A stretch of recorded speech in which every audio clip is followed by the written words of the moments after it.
TG TET 2026కి prepare అయ్యే వాళ్ళకు ఒక క్విక్ ప్రీవియస్ పెట్టి చూద్దాము. ఇది లాస్ట్ ఇయర్ 2025 28 జూన్ రోజు జరిగినటువంటి షిఫ్ట్ నెంబర్ 1. క్వశ్చన్ చూడండి ఒకసారి. India is dash of the 2 countries.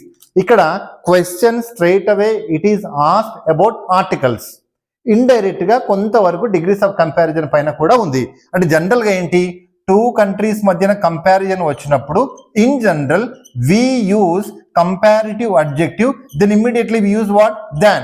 Like India is stronger than America. India is stronger than Sri Lanka. 2 countries మధ్యన స్పెసిఫై చేసినాం కాబట్టి అక్కడ మనం ఏం చేసినాం, కంపారిటివ్ అడ్జెక్టివ్ యూజ్ చేసి దాన్ యూజ్ చేసినాం. అయితే స్పెసిఫై చేయనప్పుడు ఈ 2 కంట్రీలలో India the best one, India the strongest one అని చెప్పాలనుకున్నాము, కానీ కంపారిటివ్ అడ్జెక్టివ్ని యూజ్ చేస్తున్నాము. అక్కడ మనం యూజ్ చేసేది ఏంటి, స్ట్రాంగర్ అనేటువంటి కంపారిటివ్ అడ్జెక్టివ్ని యూజ్ చేస్తాము. ఇలాంటి సందర్భంలో ఇక్కడ మనం డెఫినెట్ ఆర్టికల్ దాన్ని యూజ్ చేయాలి. అంటే ఇది రైట్ ఆన్సర్. ఎప్పుడు ఆర్టికల్స్ యూసేజ్కి సంబంధించినటువంటి గ్రామటికల్ నాలెడ్జ్ మన దగ్గర ఉంటే straight away will go for the answer. అలా లేదనుకోండి మరి ఎలిమినేషన్ మెథడ్లో చేసేటువంటి ప్రయత్నం చేద్దాం. అలా చేసుకుంటూ పోతే స్ట్రాంగర్, ఇక్కడ ఏ ఆర్టికల్ లేదు, so this is incorrect, right.